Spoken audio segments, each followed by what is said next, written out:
the entire island, the world will blow up. The After Dark at the Park talk at the Hawaii Volcanoes National Park always draws a crowd, but this past Tuesday's event was different.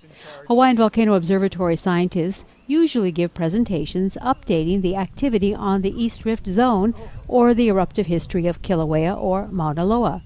But this time the talk was on geothermal energy, a heated topic these days, wrought with political pitfalls and big business interests. After years of debate over the benefits and safety of geothermal energy on Hawaii Island, the community remains divided, while Puna Geothermal Venture pumps out 38 megawatts on the volcanic lands outside Pahoa. Meanwhile, HVO scientists who study the dangerous gases and seismic activity of the volcano on a daily basis have remained mostly quiet. However, in a June 2012 Volcano Watch article written by the staff of the Hawaiian Volcano Observatory, scientists warned about overdevelopment of the volcanic resource along the volatile rift zone, where the resource is most abundant, saying the effect of an eruption on the industry could be severe, as sites could be deeply buried by lava, cutting off the energy supply for weeks, months, or even years.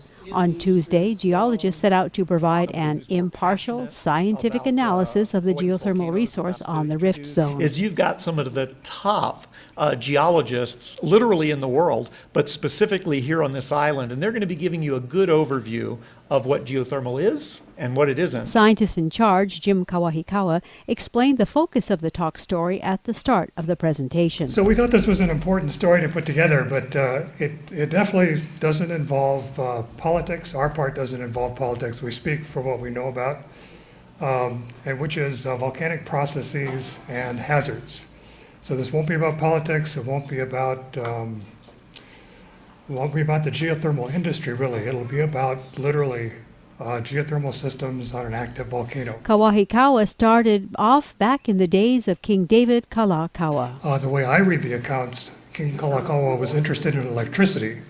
It was his Minister of State, William Armstrong, that was interested in the idea of developing Kilauea steam, and B, the possibility of transporting the electricity generated by cable to other markets. But it was in the 1960s when a possible industry began to develop. In 1961, it got a little bit more serious. An actual geothermal company came out and drilled 4 holes in the lower East Rift Zone of Kilauea, which led the way for commercial exploration. Once HGPA was successful, and it was very successful, private companies started to plant their flag. The USGS took the position that this was a really bad place to develop because of the potential of volcanic eruptions.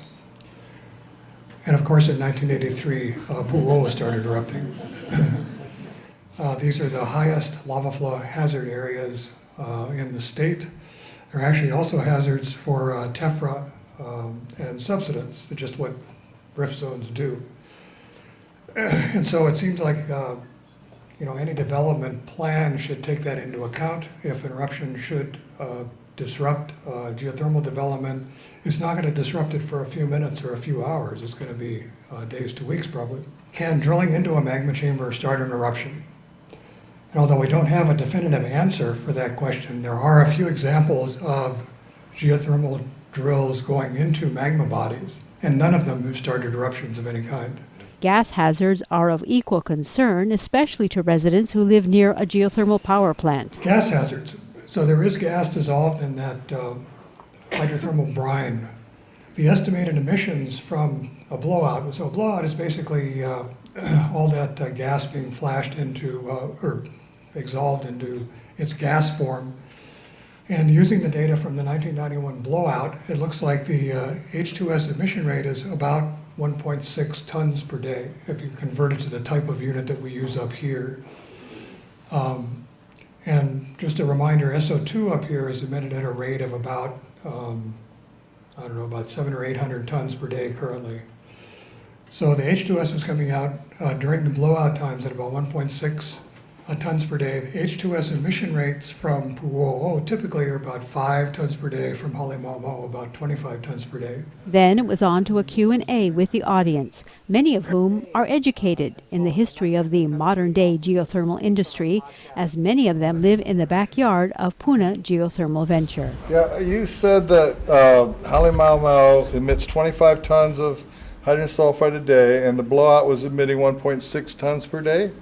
But I don't smell the rotten eggs up here.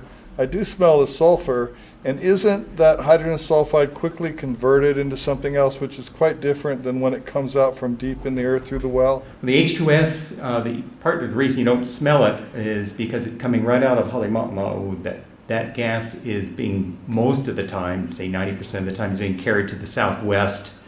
And so certainly up where we are now, you're not going to smell it. You're not going to smell it unless wouldn't have a chance of smelling it unless you're someplace like Pahala or Ocean View.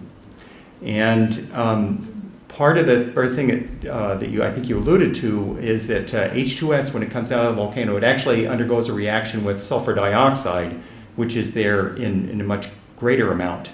So H2S, hydrogen sulfide, sulfur dioxide, SO2 combine to form native sulfur and water.